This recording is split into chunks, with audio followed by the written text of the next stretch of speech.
What's up, people? It's me, baby, the Million Mile Man. I'm so excited because I'm going to introduce you to some more YouTubers from Prime. Check out their journeys, like, subscribe, hit the bell. Without further ado, let's get into that video. Peace. It's me, baby. Call Heather Ross. Call her. For your best recruitment experience. It's the Ig, baby. Driven by the best.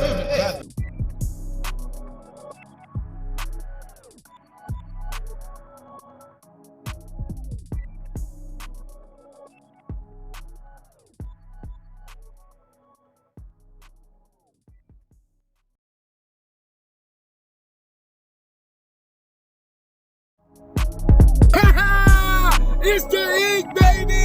It's the Ig, baby. Yeah, so we went to, I'm just out walking around.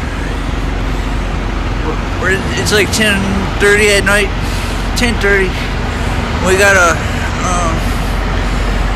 drop this load off by 3. And I'm just kind of walking, looking for traffic. Alright. So we're gonna drop this one by 3. And then we're doing a 34 shutdown. We ran out of hours. We only had 6 hours today of driving. And yeah, so we made it to Maryland.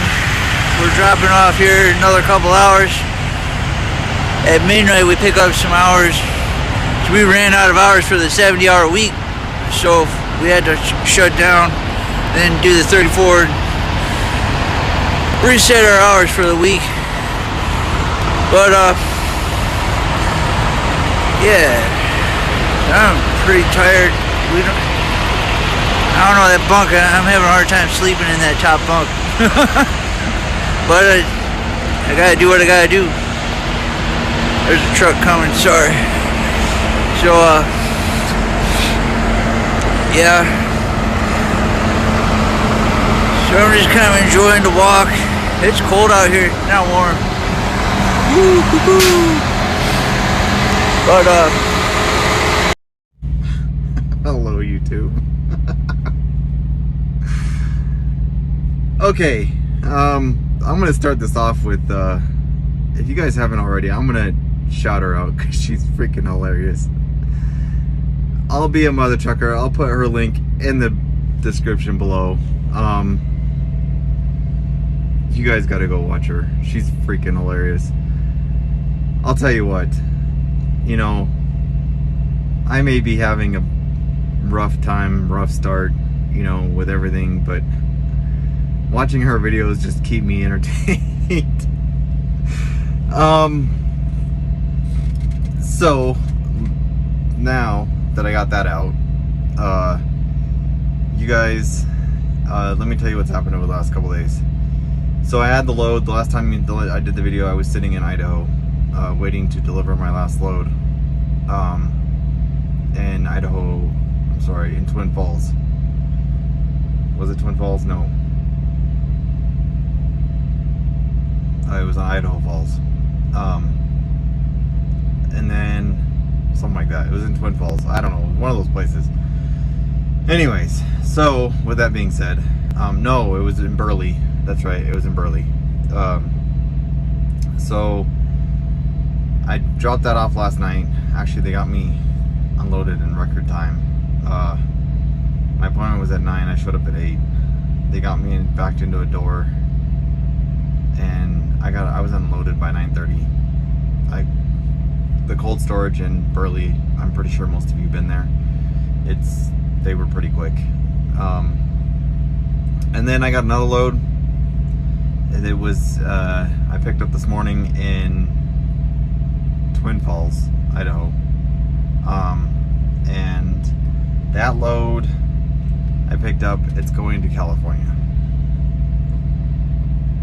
I know most of you are thinking, going west with this snow. Guys, welcome to A Life of Rye. I'm Ryan, and today we are going to be talking about Prime Financials. So welcome to part 1.5 of my 3-part series. So this is going to be a continuation of part 1 of my Prime Earnings Potential series. So if you have not seen part 1, I don't know what corner it's going to be, but check out this link right here and watch that before you watch this one.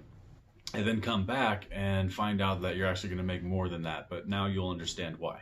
So now that we've all watched that video, you will remember that I said as a solo company driver, you could probably make around $56,925. And as a company team driver, you should be able to make around $75,825. And those are both annual numbers that I said were gross.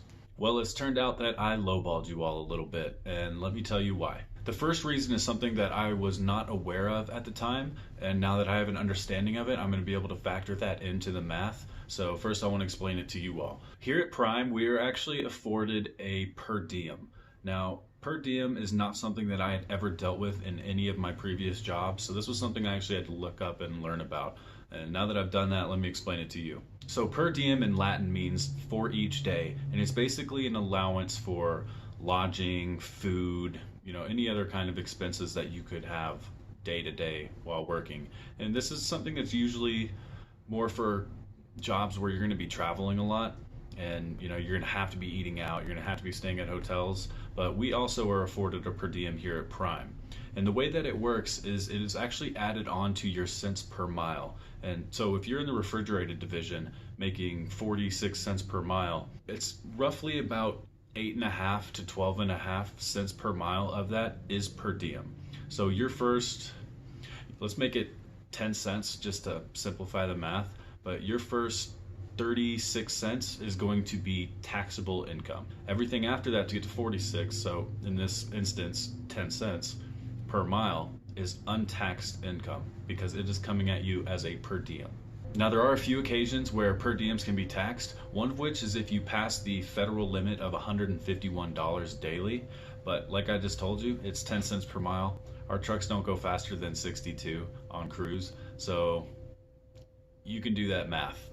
You'd have to go over 1,500 miles in a day, and you're never going to hit even half of that. So here at Prime, we don't have to worry about any of those exceptions. We are going to get our per diem, and it's going to be untaxed every single week. Now you might be thinking, Ryan, an untaxed 10 cents per mile isn't really going to change that number a whole lot, but it does, because that per diem is actually going to come out to be more than your taxes on each week. I'm yet to see a single paycheck where the per diem was less than the taxes, and it's often over it by $30 to $50. And for this first part of the correction, I need to give a big shout out to my trainer on the pad, Tyler, because he was kind enough to watch this video, let me know that this is something that I left out that's rather important, and then sat me down and showed me some of his prior pay stubs, walked me through it all. So I got to see all of this with my eyes, and I can tell you that the numbers that I gave you in the previous video were actually lower than some of the numbers he would net. And that's back when it was 40 cents per mile to drive reefer. So back then he was averaging anywhere between $1,100 and $1,500 a week. Now this next one took me